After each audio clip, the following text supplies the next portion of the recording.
এবার দক্ষিণ হাওড়ায় জোরদার প্রচার শুরু করলেন হাওড়া সদর লোকসভা কেন্দ্রের বিজেপি প্রার্থী রথীন্দ্রনাথ চক্রবর্তী।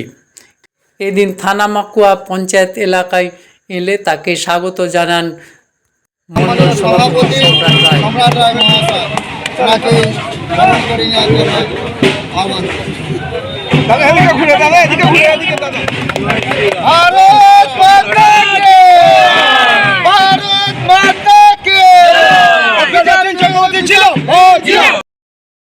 এদিন থানামাকুয়া অঞ্চলের সামনে পঞ্চায়েত শহরের অলিগলি ঘুরে চুনাভাটি পর্যন্ত বিস্তীর্ণ এলাকা, ওই আন্দুল রোডের দুই পাশে বিস্তীর্ণ এলাকা তিনি রোড শো করেন এবং অনেকের সঙ্গে মিলিত হয় এবং এই উন্নয়নের ফিরিস্তি দেন। চেষ্টা করব যাতে হাওড়ার মানুষকে আবার পুরনো হাওড়া আমাদের ফিরিয়ে দিতে পারি।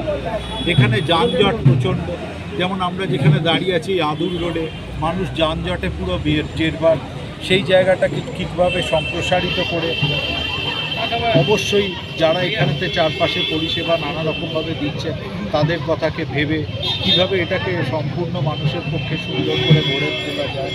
এখান দিয়ে যে টোটোরা যারা করছেন, সার্ভিস দিচ্ছেন, সেক্ষেত্রেও কিছু উন্নততর পরিষেবা কীভাবে আনা যায়, এগুলো প্রত্যেকটাই আমাদের চিন্তাভাবনার মধ্যে রয়েছে।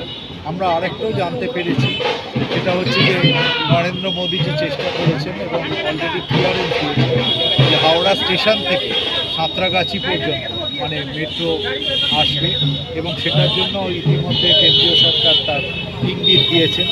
সেটা একটা খুব বড় ব্যাপার এবং এটা হলে আমাদের দক্ষিণ হাওড়ার যাতায়াতের ক্ষেত্রে এক অভূতপূর্ব পরিবর্তন হবে।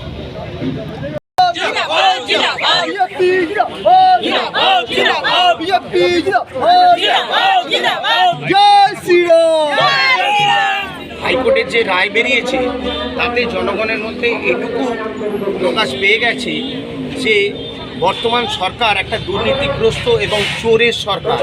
এই চোরের সরকারকে উৎখাত করতে আগামী দিনে ভারতীয় জনতা পার্টির হাত শক্ত করতে মোদিজিকে ভোট দেওয়ার জন্যে জনগণ প্রস্তুত। খালি আমাদের কর্মীদেরকে এটুকুই করতে হবে যে যাতে এই দুর্নীতিগ্রস্ত সরকারের গুন্ডারাজ কর্মীরা আমাদের ভোটারদেরকে যাতে কোনো রকমভাবে বিভ্রান্ত না করতে পারে। এই সময় নির্বাচনী রাজনীতির তাপ উত্তাপ ছাড়াও আরও খবর পেতে ফোন করুন এই নম্বরে কল এবং হোয়াটসঅ্যাপ।